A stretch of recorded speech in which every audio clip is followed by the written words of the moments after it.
Thank you. Thank you. I think the drum roll, if I were going to describe it in English, and the efforts is worth a billion words. So I'll not spend too much of time talking about or making some major introductions. Bear with me for a few seconds. I'll probably speak a few words in Bengali.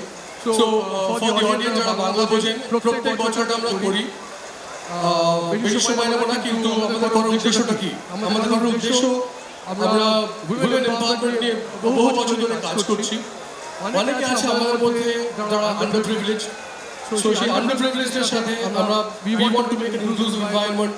এই উৎসবটা, এই ফেস্টিভ্যালটাতে সবাই আমরা একসাথে বানাতে পারি। For the evening today, we have a few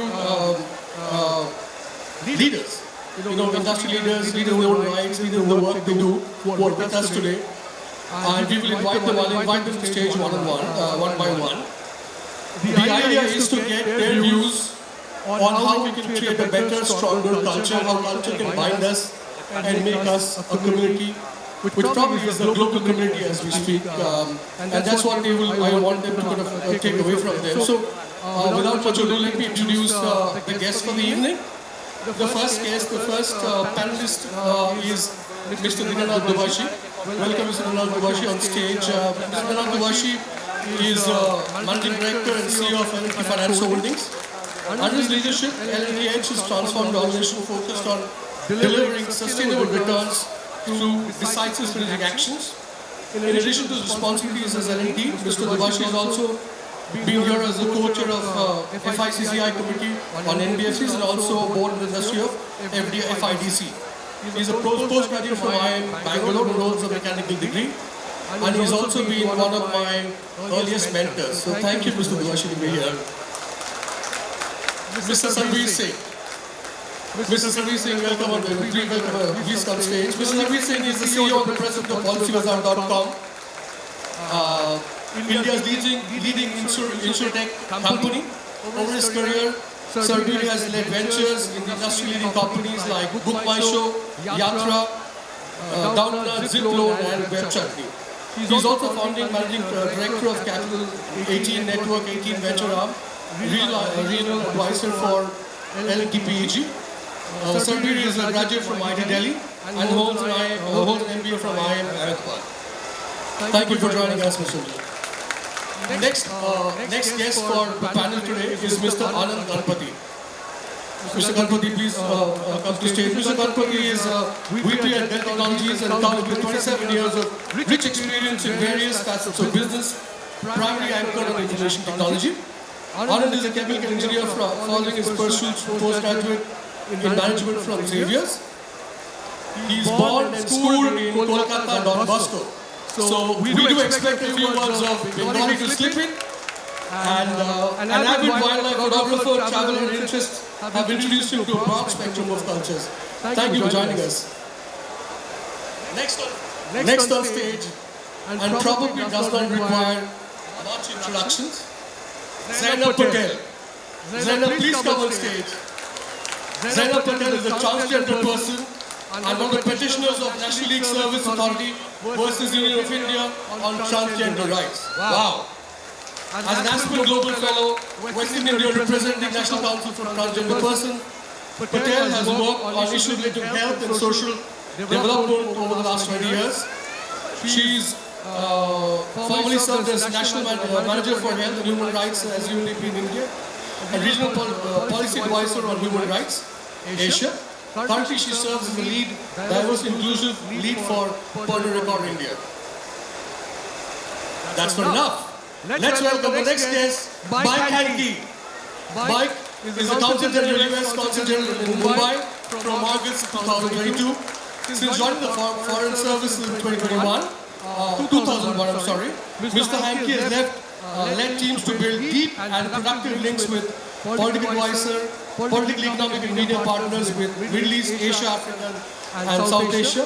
His work spans driving engagements with Muslims and Christian communities in Egypt, promoting economic development in Iraq, to promote global disarmament and economic prosperity, advancing American engagement with South Asia audiences. Thank you. And now, let me introduce you to the anchor for the evening. Well, again, once again, he doesn't need much introduction, so he's widely in the media all the time. Let me welcome Mr. Sriram Iyer. Sriram Iyer is the executive editor of CNBC 18, a senior journalist with 15 years of experience. He's previously associated with Business Insider, India as editor-in-chief. This is their second stint with CNBC 18. He has stints with publications such as the Indian Express, Consul Writers, Pernod Company, PBWA and Quartz. His interests and skills include consulting, marketing brands and publications as well as blogging, content, strategy, media, and we can go on. Also, Mr. Iyer is a thoroughbred Bengali. So yes, once again, I'll probably expect a few Bengali words to slip in. Now I leave the entire discussion in your good hands, Sriram.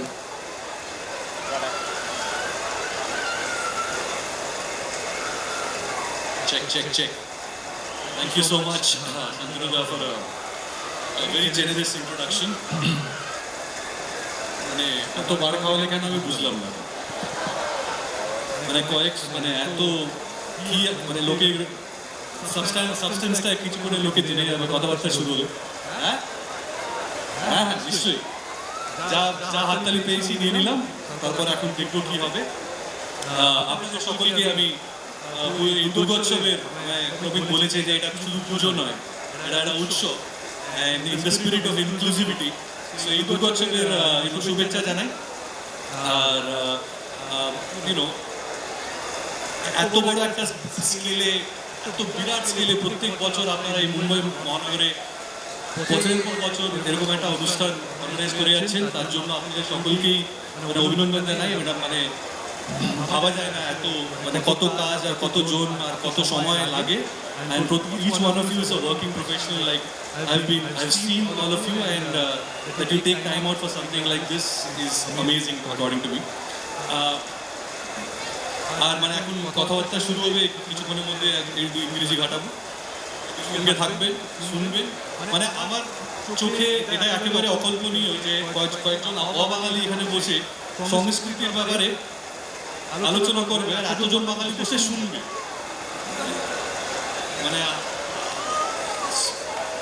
Yes, it's absolutely unbelievable that you're on the other side of this discussion, and I'm glad, and I hope you will stay on. এই ফুচকা, মোগলাই পরাটা আর mutton curry থাকবে, ওই টানটা একটু উপেক্ষা করে আমাদের কথাটা একটু শুনবেন।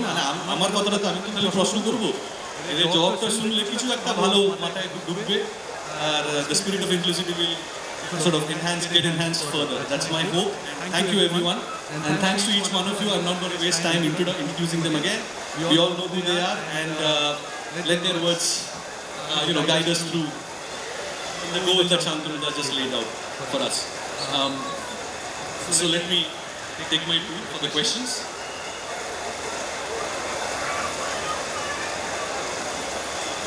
So I want to start by laying out, just take a minute and sort of share my thoughts on the topic of the evening. I mean, when we say culture, what do we understand? Our traditions, our rituals, our clothing, food, everything, right?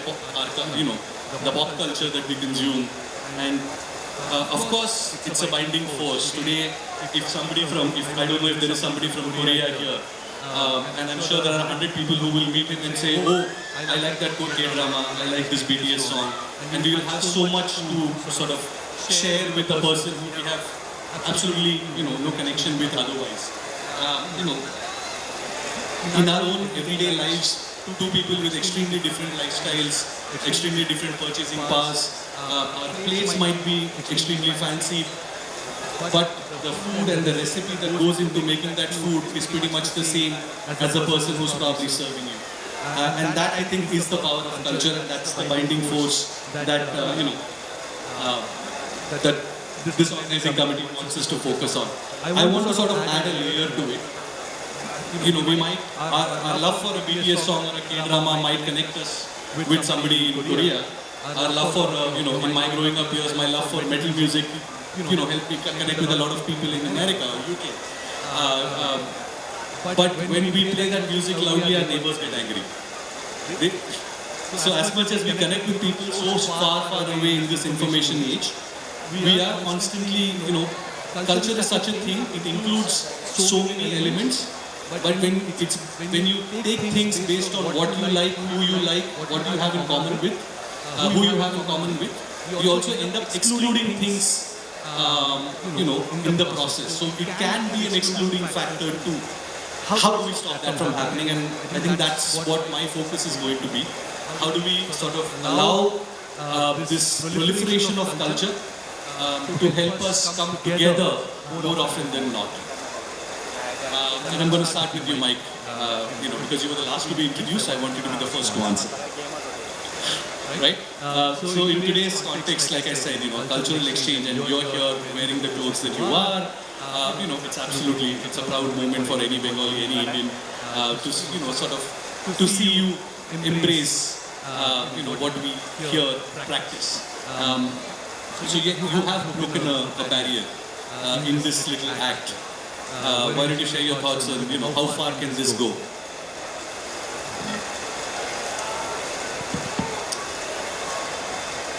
First, Shururiya Shubecha, which is the only phrase I know in Bangla. Namaskar. और अब हिंदी में मुझे यहाँ बुलाने के लिए बहुत शुक्रिया, बहुत धन्यवाद. It really is my pleasure to be here. I know some of you on the panel already, and it's been my pleasure to get to know the Powai Bengali Welfare Association and the good work that this association is doing to bring people together, just to bring us together on this conversation. Personally, I am such a deep proponent of cultural exchange. The benefits that cultural exchange can bring to tie people together. Let's make it real. When we talk about tying India and the United States together, my own personal cultural exchange history with India goes back 3 decades. I studied in Coimbatore, in Tamil Nadu, 3 decades ago, in a high school.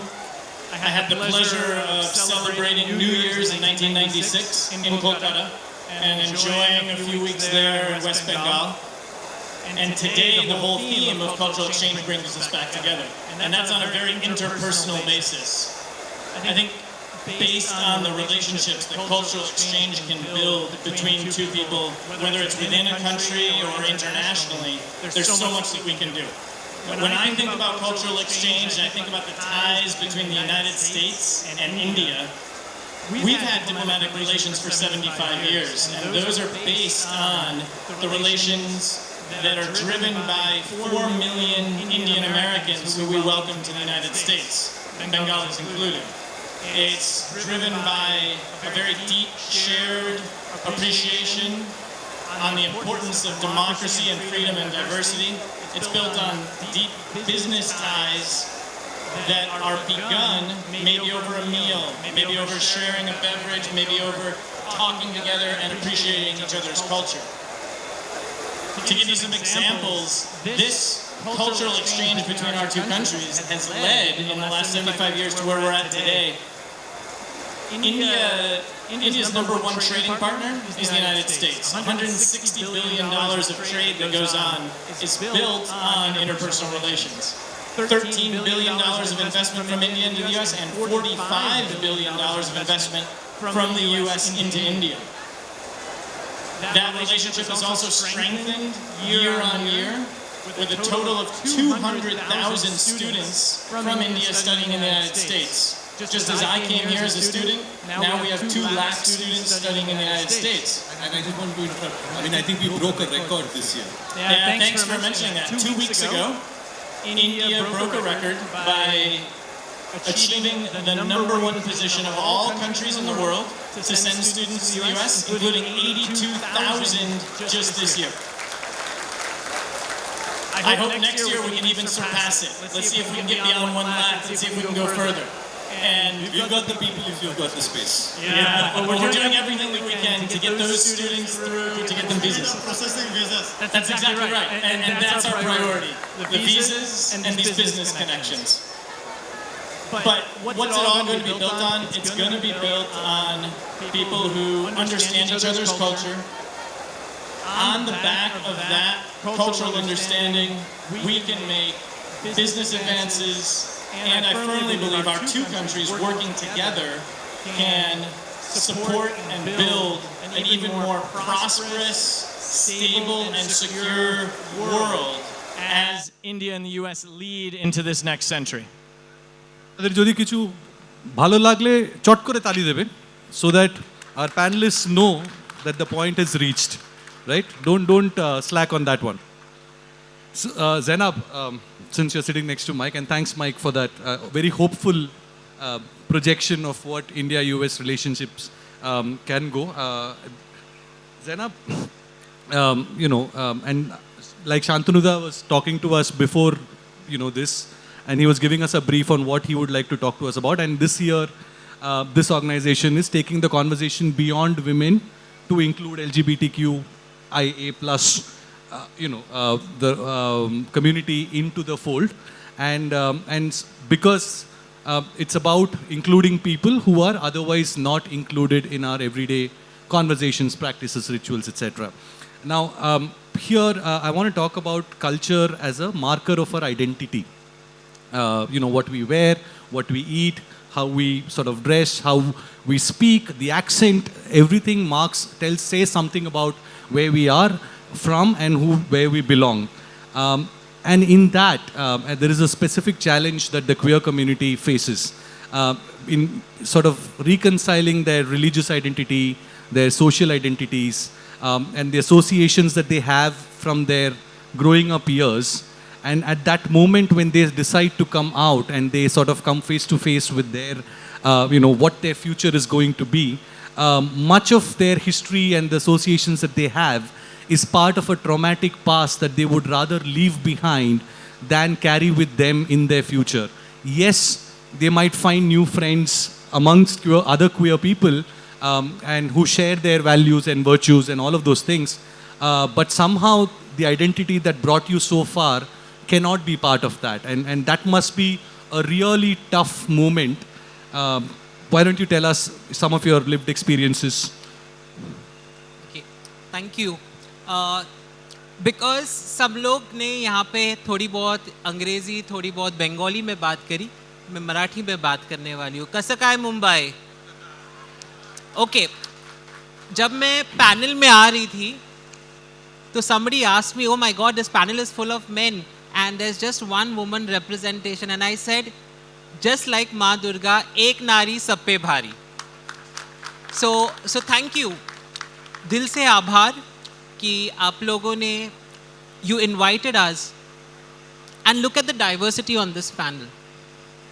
Okay, you have people from the north, people from the south, people from the west, you have religion diversity, you have diversity in terms of the way we dress up, and of course Mike's effort to also fit in to the larger cultural framework. And what is this culture thing?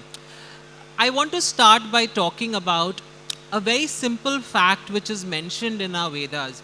And before quoting the Vedas, let me tell you a little bit about myself. मेरा जन्म एक बहुत ही साधारण मिल में काम करने वाले माँ बाप को हुआ है. मैं एक्चुअली दक्षिण से हूँ. मेरे माँ बाप मैंगलोर से है. मेरे एंसेस्टर्स पोर्चुगीज़ रहे हैं. मैं क्रिश्चियन फैमिली से बिलोंग करती हूँ. I follow Sufism and all different, पर मैं कृष्ण प्रेमी हूँ. और मेरे को यहाँ पे कह रहे थे कि बंगाली कौन है इस पैनल पे. तो मैं बताना चाहती हूँ, maybe I am not Bengali by birth but Bengali by association, because my love for Krishna started in ISKCON, which can be traced back to Gauda Desh. So thank you to all the wonderful Bengalis who made me feel welcome there. So a higher degree of consciousness started. In the Vedas it is written, Varuna, the god of water, has 1000 eyes. उनके शरीर पर 1000 आँखें हैं. Indradev, the god of the heaven, has 100 eyes. but you and me only have two.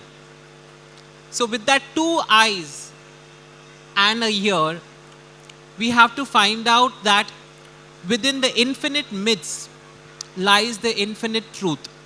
Let's look at Durgotsav. You know, I come from a very, very lower middle class family. And to bear with that, the stigma of being a transgender person. इस पंडाल के बाहर अगर आपकी मेरी मुलाकात होती तो शायद आप मुझे गाली देते, अपशब्द कहते, पर आज आप लोग ने मुझे ये स्टेज पे बुला के सम्मान दिया है. क्यों?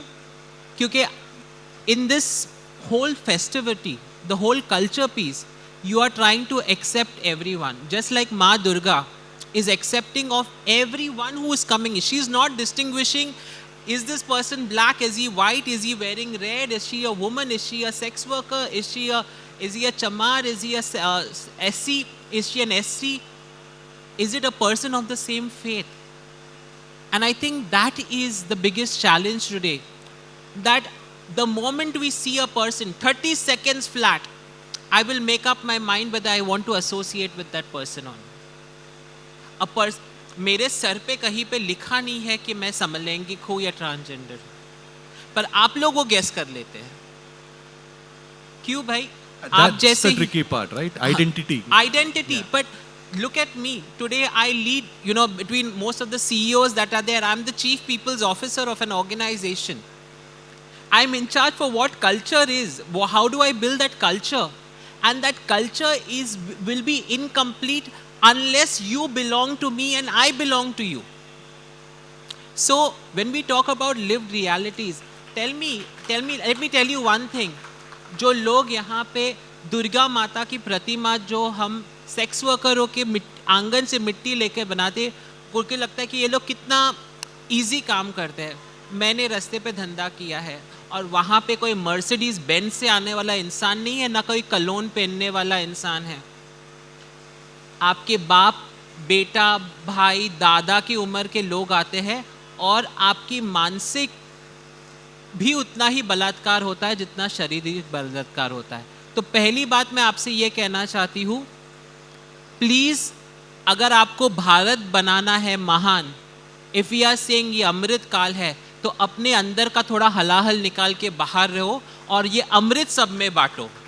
जैसे माता ने भी अमृत पिया का पाशन किया था. I am telling you, remove the poison of misogyny of trans. और मैं ये चाहती हूँ, आज आप माता के शरण में आए हो, you are come to look at the goddess, take her आशीर्वचन. आज आपने मेरे साथ बैठ के ये सेशन अटेंड किया, बाद में आप फोटोज़ भी लोगे, सब कुछ लोगे, पर आपका काम एक्चुअली में इस पंडाल के बाहर जाते हुए शुरुआत होती है कि आपने 4 चीज़ें जो सुनी मुझसे, वो आप अपने घरों में, अपने परिवारों में और अपने काम की जगह पे लेके जाओगे. ये मैं आपसे वादा चाहती हूँ. वादा है? लाउडा और एक बार. So yeah, but Zainab, I will come back to that because I still don't think I got the answer that I wanted. But we will move on to the other panelists for now. Sarbvir, and this is, I'm guessing, going to be a common theme between all 3 of you as corporates, because the question is that when you ask the government to spend money on inclusivity, it gets colored by the ideology that they sort of espouse, and therefore can then these ideology neutral corporates and the financial community, can they come together and contribute towards the building of this common culture, this common place where we all can come together, and whether that be our workplace, whether that be a place of our livelihoods in terms of even virtual ones, right? I don't mean just the physical workplace. The idea of being part of a larger community and including as many people in it. And since you all are people who are sort of at the helm of driving this cultural change, must not be an easy one. And Sarbvir, so I'm going to start with you. So when you're running an organization as the CEO, you're basically, and you're time and again nowadays every CEO likes to talk about their organization culture, which according to me is nothing but bits and pieces of everyday elements that you pick up from everyone's lives, and you sort of come up with a mix of your own. but which also means that you're including a lot of things, but you're not including some things, right? Which may be dear to some of your employees. And that might be a tricky situation too. How do you deal with something like that? First of all, I'd just like to thank the PBWA for inviting me. I think it's a wonderful event, and I grew up in a family. My father was in the army, so I lived in the Northeast for a long time, and there Durga Puja obviously has a huge significance, and the significance actually is slightly different, but I guess a common theme. So it brought back memories of my childhood. Secondly, I think incredibly powerful, I would say, comment that Zainab just made. And I'd like to build on that. I will answer your question also. But I think the point that you made about living the values, or, living what we see or what we want to believe of ourselves, I think is a very powerful one. And I would not like to color this whole thing in any kind of political, divide or anything. I think all of us who've been around for long enough would understand that actually that divide is not as important as we would like to believe it is. I think the divide really is within ourselves. Whether or not we know certain things are wrong, right? We were talking about the fact that when we celebrate festivals, and actually I saw an ad today about this, we make certain people, work very hard so that our house looks good on Diwali. But do we think about the fact that whether that person's Diwali or that person's house is going to have, a good time or not? So I think the only point I just like to pick up on that is that all of us, and I try to say this in Policy Bazaar all the time, that whatever we can do to improve, I think we would all like to be ideal, we would all like to be the best, etc. But sometimes, the pursuit of perfection is the enemy of the good. And I think it is better to improve on everything incrementally. Maybe just that one gesture, maybe just a lot of us over here would have help at home, maybe a driver, etc. Maybe just, being extra nice to them in October because it is a month of festivals, maybe giving them some extra money, maybe some clothes for their family or something. So I think a small gesture, if we can all do one small gesture from our side, I think we'll go a long way, because looking for improvement in society through government, through corporates, frankly speaking, is, I think, not the solution. I think the solution is always to look inside and to figure out... Sarbvir, I want to come in, because when you say not looking at corporates, I agree with you. Yeah. The point that I'm trying to is, because you all are leaders, your contribution in setting the example, and this is true for, I think, in my growing up years, I've seen that my father would pick up something that he saw his boss do, or, and come back and would want his son to learn that, right? I mean, he may not have had the same upbringing. In that sense, sort of, what is the right and what is wrong, or what is good in the office, in the workplace, in the work culture. Sure. No, so I'll come back to the corporate setting, because clearly that's what you asked me. I think in the corporate setting, what we are always trying to do, and if you look at our company, because I'd like to speak about something that we've experienced rather than talking of a theoretical construct. If you look at our company, the people who are at the top, they come from a wide variety of regions. Some of them are highly educated from so-called prestigious institutions. Some of them are, sort of have done their own education. Some are not very well educated also. But we are all bound by one common thread. The common thread is that everybody is judged on their performance, whether male, female, from this part of the country or another part of the country. We are trying to create this concept that it is based on your own capability, and anybody who has the capability can, move ahead. So recently, I'll just give you one or two examples on this.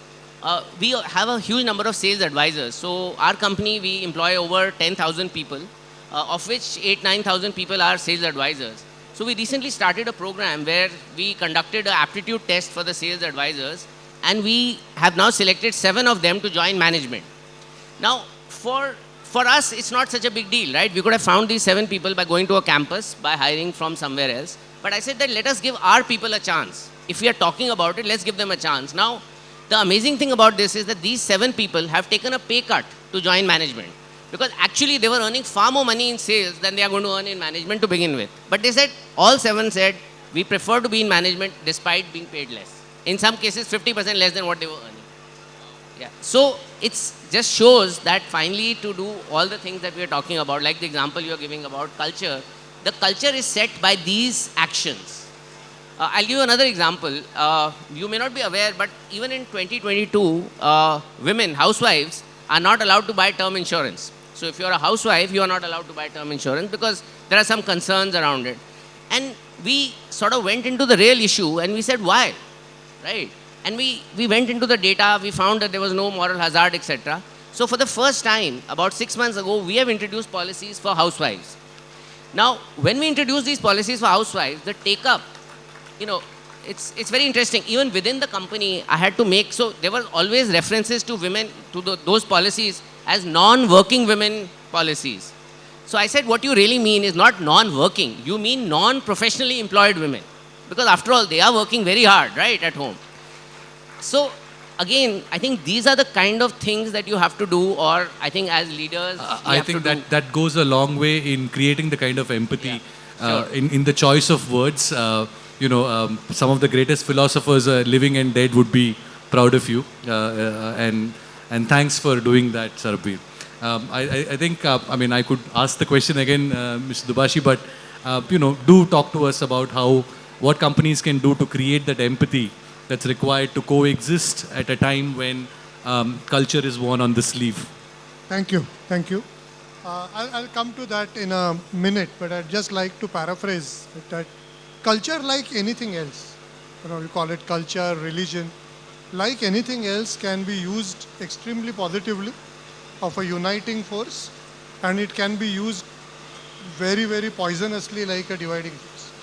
So it's not always a culture is good or bad. We have several examples where culture is used to divide or religion is used to divide, and it can be used tremendously as uniting force, whether it is a country, whether it's the world. We talk about Vasudhaiva Kutumbakam. That's our culture. India has always been welcoming to people. It's very funny, right? The language that Mike and I both understand is English. And 300 years back, nobody in our respective countries could speak English, right? And that's the way the world gets united, country gets united, companies get united, families get united. What is family after all? Yes, it is connected biologically, but it is also connected by a system of beliefs and understandings, and that is culture, right? And that's we have seen many times. Emperor Ashoka, how did he control, and I'm coming to the corporate very practically, how did he control an empire going from Afghanistan to Burma? Through spreading Buddhism as a culture. Okay? The missionary instinct of various imperialists. It was not about religion, right? It is about controlling the country that they are capturing.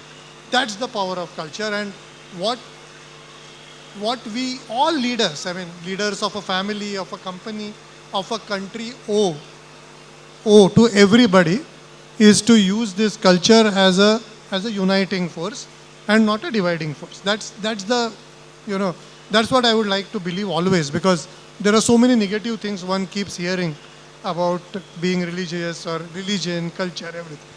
Coming specifically to corporate, now let's use this theory. Our company is 27,000 people strong, right? Practically, no set of rules and regulations can control, make them behave in a particular way, make them work towards a particular objective, maybe financial objective, but not definitely a behavioral objective, how the company should behave, right? And that's important, and culture is very, very important for that. And I'm speaking very practically as a corporate CEO.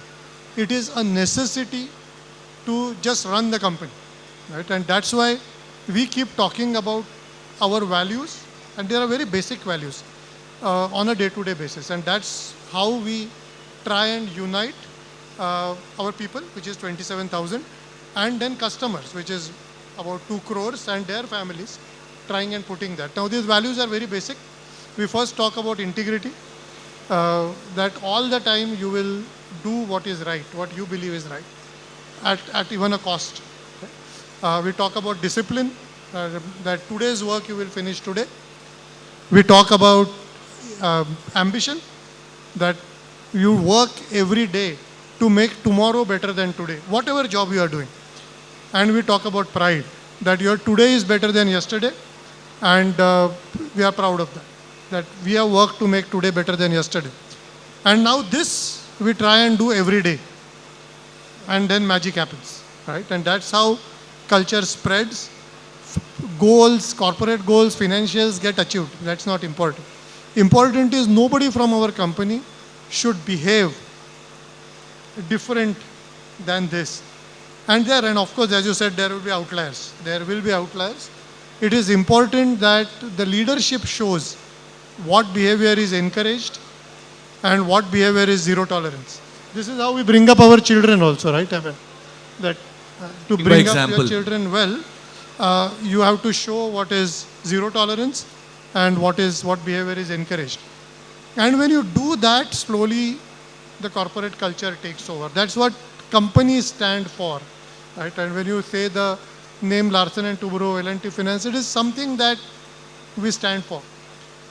Going ahead, we try and take it to our customers, right? That even if, let's say, our main business is microloans. That is all about women empowerment, all about inclusiveness. Yes, we definitely make money out of it. There is no question about it. But yes, when it comes, if some people are in difficulty, like people were during the lockdowns, how the company will behave is the way examples are set. And it's a gradual, slow process, but it is important to, as you said, set examples, clearly say what is zero tolerance and what is encouraged. And in a very practical, so my answer perhaps is more dry, more corporate, practical answer than, very involved answers of That's the other three don't be panelists. about that, but I wanted to give the corporate flavor to it, really, that it's all about how do you run a company or a country as it keeps becoming bigger.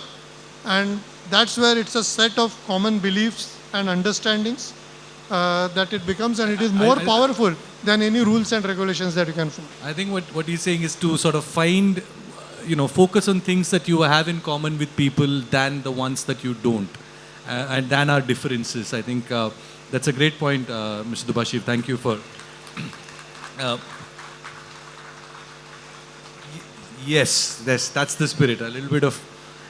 so Anand, I want to sort of, because you sort of, work in the world of technology and quite immersed, I'm told. The clash of the cultures in 2022 is not just between those who are religious and those who aren't. There is a clash between science and tradition as well. There is, anybody and everybody who can clash is clashing these days. It's my personal belief, and that this now is the time more than ever before for us to sort of go down a path, similar to what happened during the European Enlightenment, to sort of ask the more fundamental questions and find ways to be skeptical about, things that we have always believed in, and then find new opportunities in the process. As someone from the world of technology, which is really, I think the world of technology is really the one that's trying to sort of ask these questions, because it's so young, right? People from the tech world is so young, and it is trying to sort of, immerse itself with the physical world. These are the questions that they are asking as let's say, a teenager, right? What is the right thing to do? What is the right model?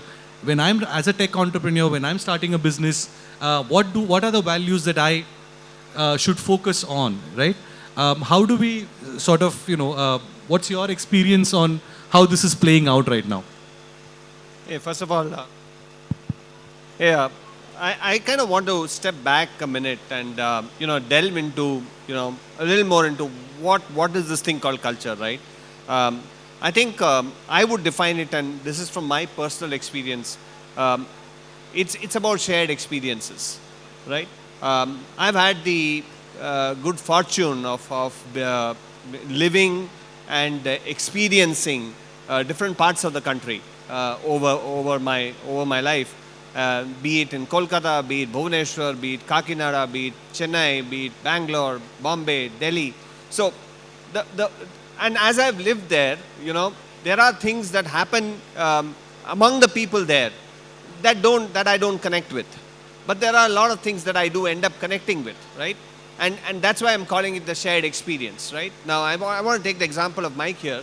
You know, he's come in wearing, he's not done much. He's just worn an Indian kurta. But the fact is, we're feeling good about it. He could have come in a t-shirt and jean as well.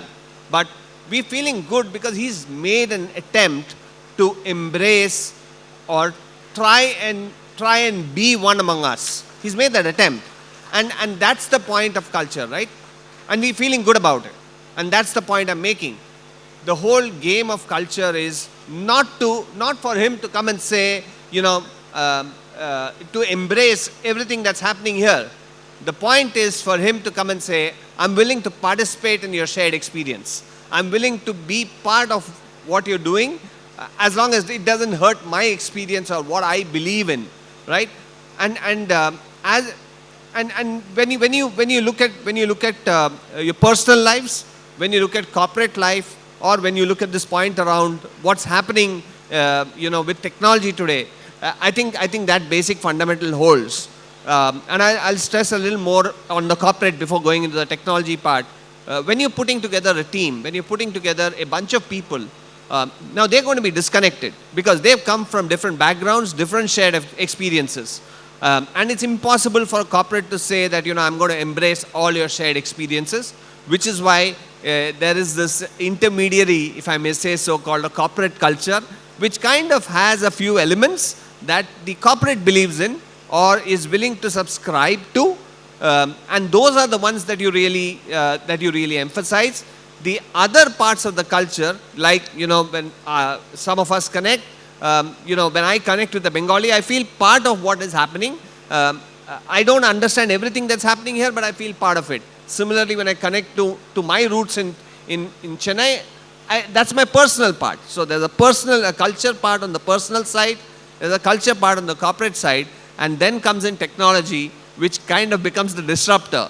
And that's happened in our lives. You know, for a lot of Indian festivals, you have the pujari who comes home to try and, you know, conduct the rituals. Now, in the recent past, there's been this trend of the rituals being conducted either online or using a CD or using YouTube. Now, someone who's very traditional, like my mother or like my wife's father, who live with us, they don't quite understand this, because for them, if the ritual has to be done, it's got to be done in the right way, and the right way is for a few people to come home and do it. But, well, things have changed, and the newer generation, you know, my son questions this whole process, saying, why am I doing this? Why if the intent is to do the process, is to do the ritual, how does it matter whether it is a physical person coming and conducting it or it is virtual? Now again, that's going to take time to change. There will be people who would adopt it, and I think that's a generational shift that might happen. Over time, this would possibly become the new norm. Technology would possibly come into our lives, into the corporate life, into the personal life in a greater way to bring an ease. But while doing that, I think we should all be cognizant as the guardians of our past. I think what we should transmit is to make sure that there is not an overdose of technology with it taking over everything that can happen. Like a Durgotsav, I don't think can be done on technology. Some of this has to continue. I was just about to ask that. Should the next Durgotsav be on metaverse? Absolutely. It can be a metaverse. It can be a metaverse also. With a show of hands. Durgotsav on metaverse. No? Okay. I would say this. I think it can be a metaverse also, but I don't think we should give up on what's happening here, because the metaverse is only for people who can't be here. I mean, why not give them that experience as well? Nothing wrong, but this has its own meaning. This has its own, it has its own warm feel of everyone connecting together. And honestly, we've been through the last 2 years of Zoom. And fuchkas and Mughlai paratha. Absolutely. Which you can't eat in metaverse. And the roll and the cutlet, but, technology cannot replace everything. Last 2 years, we've been through Zoom. A great tool. When it started, everyone loved it. But, I think we've gotten to a point where we believe the human interaction is very important. So, this part of propagating or carrying forward some parts of our culture, I don't think can be ever replaced by technology. But I think technology will play a role in carrying this culture to more people, in taking the in enabling the spread of this culture for more people to experience it, hopefully, and hopefully more people embrace it. Absolutely. I think, your answer on pretty much, and I'm glad that everybody here agrees. I mean, there is a consensus, a fairly sizable consensus that is very unlikely in India today. I mean, you guys are breaking records like never before. Unlikely among Bengalis, a consensus. So Shantanu was saying 2 Bengalis football team and never a consensus. 3 for a political party. Okay. So I think we are pretty much timed out. So let's do a quick round of closing comments. And I think, and I'm going to take this thread from Mr. Dubashi because you made the point about what India needs to be and how culture plays a part. And I think my question is based on that. India wants to be the destination where the world would want to be over the next few decades, and the promised land in some ways that America has a long experience in being one. And India wants not just capital, India wants tourists, India wants cultural exchanges, India wants its values to travel the other way as well, just as much as they have traveled. Like somebody was making a point about how India has always welcomed quote-unquote outsiders and made them their own. But at the same time, we also want our values to travel abroad. And I think that is an increasingly obvious sort of political policy stance that India has taken. So I would want you to sort of, Anand, why don't you start from here? What does it require? It does not require just tax breaks and, incentives for investment, or those kind of things. I think culture is going to be when somebody wants to go to the US to study, when 200,000 children want to go to US to study, they're not going there only because the university is good. They think the life's cooler, the bands are better, the music is something that they like, the food they like. So it has to be something more than money on the table. Listen, I think there are 2 parts here. The people from India going abroad to the US and other countries happened because of the opportunity there. There will come a point in time when the opportunity shift happens, and I think it's already happening, where more innovation will happen in other places as well. And as it happens in other places, I think the balance of I will not call it a brain drain, but a brain movement will equalize itself out. But equally, I also want to take this point and say that, we don't have to do much to propagate our culture. I mean, yoga, I think there are more people who are doing great things on yoga. Yoga is an integral part of Indian culture, and there are more people practicing yoga outside of India than there are possibly people practicing in India. So, if your culture has something for the world, it will find a way to transmit itself. We don't need to go out and propagate it, is my point of view. Sir?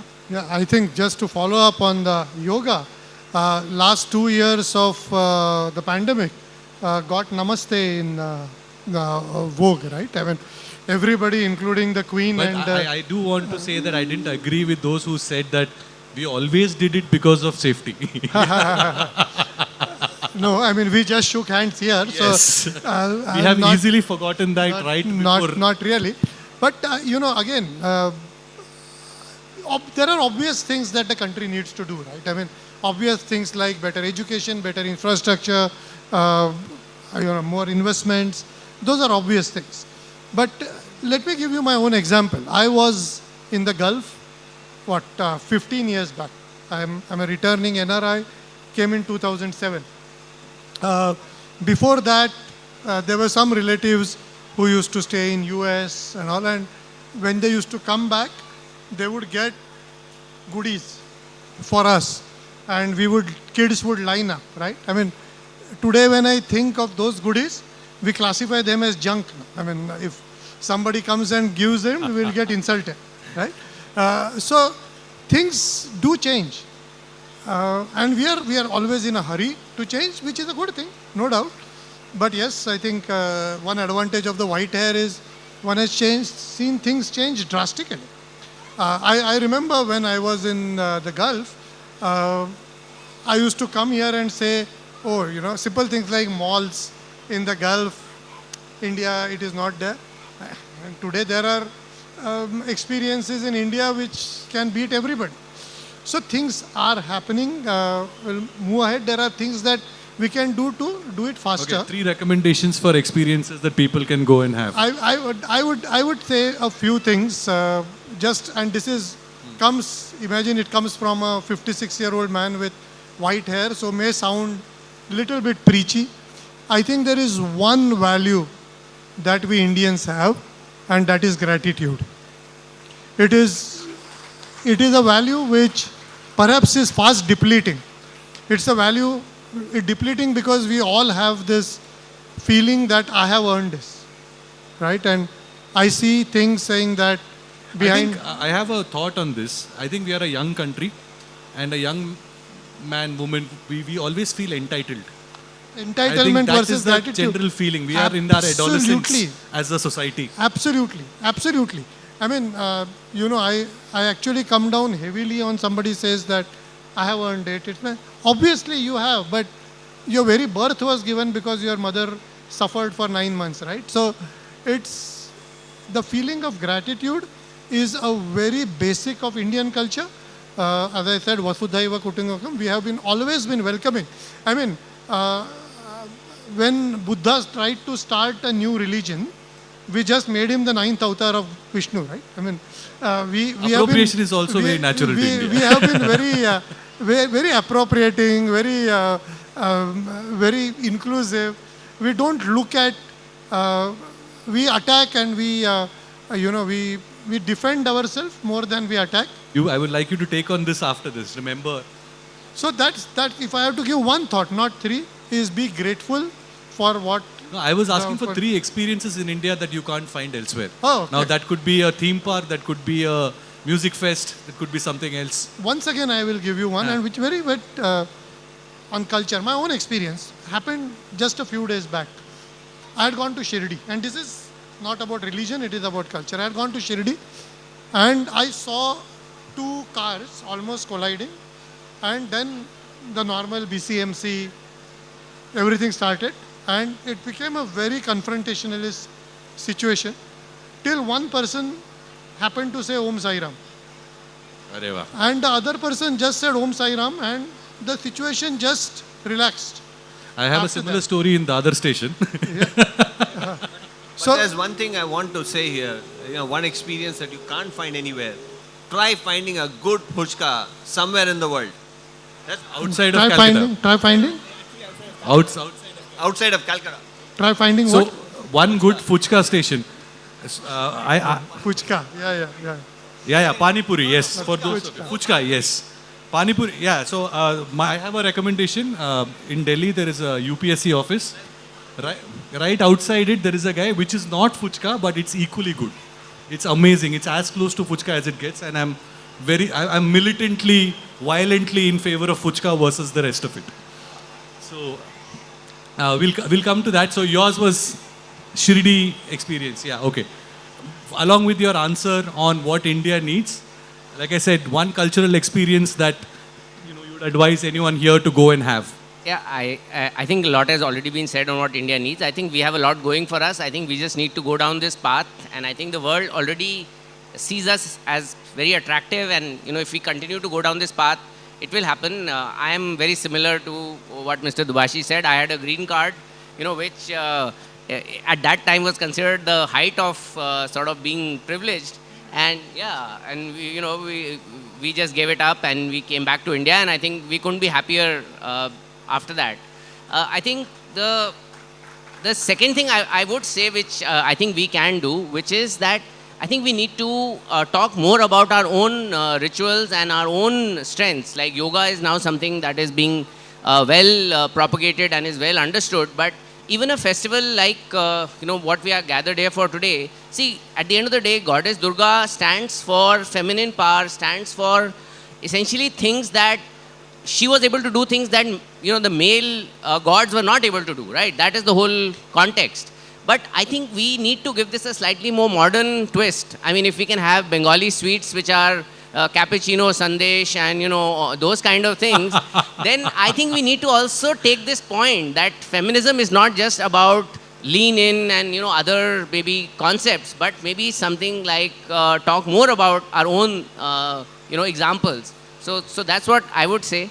As far as the experience is concerned, I'll actually go with a very traditional thing that some of you would have already been. But if you go to the Golden Temple in Amritsar, it is a really unique experience. And even for, I'm not honestly hugely religious or very, very following our religion very faithfully. But I would say that when you go there for those 15 minutes or half an hour, you definitely are transported to a different world. Just that whole context and the shared space that it exists. So that's something I would definitely recommend. That is something that I've heard from many people about Gurudwaras, and I've personally experienced too. And that it is indeed it kind of has a spiritual element that takes you out of your your identity, I guess. Thanks for that, Sarbvir. However, I would come to you, but since you made the point about cappuccino sandesh, what's cappuccino rasgulla? What was it? Sandesh, cappuccino sandesh. How's America, Mike? How's America reacting to aloo tikki McDonald's, aloo tikki burger? Do you feel offended, or are you happy with the appropriation? No, if it's good, I think we'll welcome it. And look, I think that's exactly what I love so much about India and what Americans love so much about Indian culture. Frankly, it's the same between our two countries, that we are both countries of a huge amount of diversity in faith, people, language, and backgrounds. And something that I see that's been true for 30 years that I've experienced in India, and that frankly I think our two countries can build on individually and together around the world, is a deep commitment to diversity, tolerance, freedom, and democracy. That sets us apart between the world's largest democracy and the world's oldest democracy. That's a pillar of strength that I think we should build upon. And our colleague up here who was talking about opportunities, I think that there is going to come a time when the pendulum or the direction of opportunities changes, but I would offer that I expect it to come in a third solution. I don't think that it's going to be a question of fewer opportunities in the US and more in India. I actually think that built on this strength of our common values of diversity and tolerance, we're going to see an era in the coming decades where opportunities grow at the same pace for the US and India because of our cooperation together. Definitely, that's the hope. So, yeah, Zainab, I don't know. Every answer I thought I wanted to come to you with something, but let's focus on the appropriation bit and, how do we, and plus, of course, Mike, you owe us one answer on one Indian experience that you would recommend. We'll come back to you on that. Zainab, why don't you take that? Okay, so I'm going to make it short. One idea that I believe can actually change the world. So while you were asking Sriram, people from the corporate sector, what is it that we do in the space of inclusion and culture building? While the world is trying to go tizzy over diversity, inclusion first, diversity later, equity, belonging, I think like most of us, when philosophers around the world, when scientists around the world were trying to understand whether the world is flat or oblong, we already knew the answer. We called it Bhugol, which means Prithvi Gol hai, right? I think one sense, and we have a very, very beautiful line, which we often do not practice, but yet we ascribe to, Vasudev Kutumbakam. And imagine, in a country, and this is what we need to really export, project, disseminate. The fact is that in a household, you will never find two people who might agree to do something in a similar. You will find siblings who will fight, you will find parents who will spar over things, you will find difference of opinion, but at the same time, when we share a meal together, it's with a sense of belonging. So you may have different identities, you may have different personalities, you may have different choices, but something that binds us together is a sense of belonging. And you mentioned this example from Shirdi, and I must tell you that since I am a Krishna Bhakt and I frequent Vrindavan, and one way to get around with anything is smile and say Radhe Radhe and your work gets done. So I think this is something that we need to anchor our beliefs in, because we can have culture for breakfast, lunch and dinner and still forget about it, because we are a very forgetful people.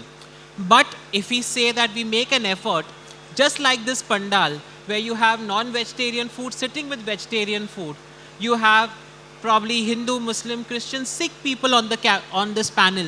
What are we trying to do? We are trying to accommodate each other. So become your own version of a Bengali thali and serve it to the world. Thank you. Isn't that the best accolades for the crowd here and Bengali people in general?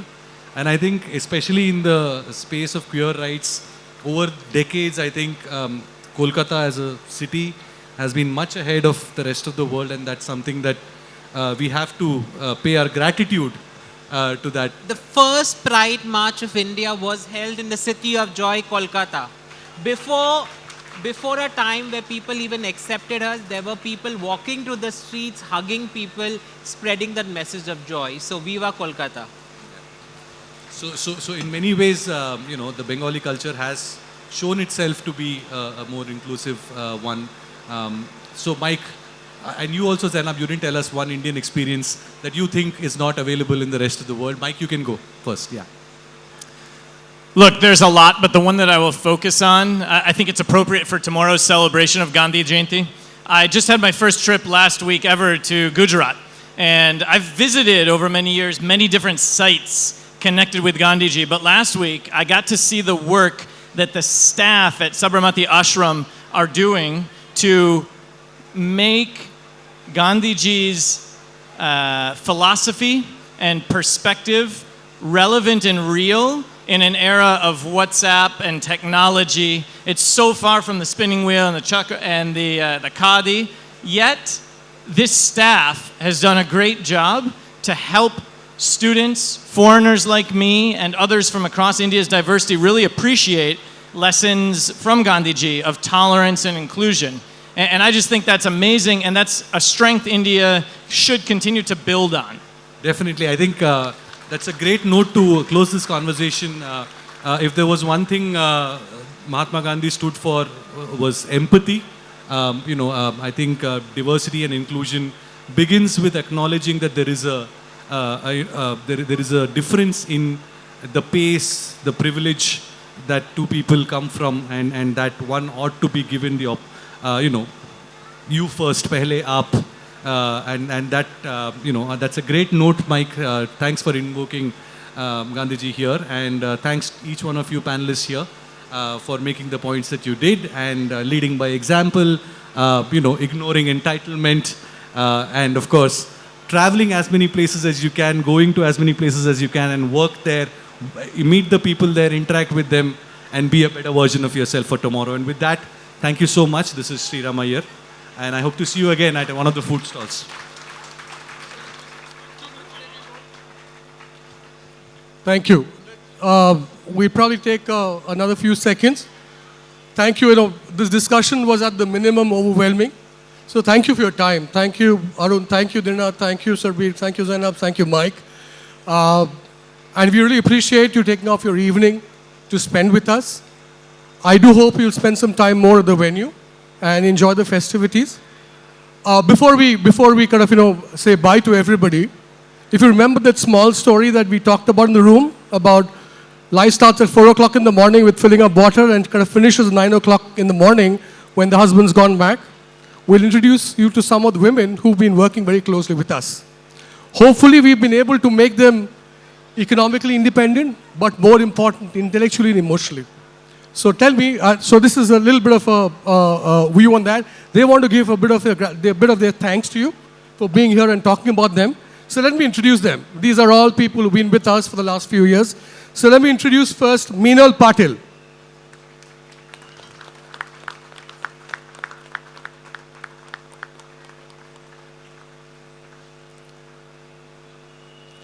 Next, Manisha Gangwane.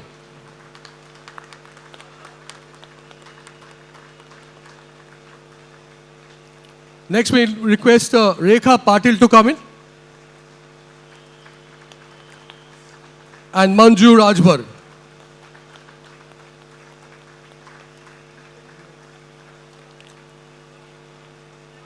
Next, we'd like to bring in Kiran Gupta.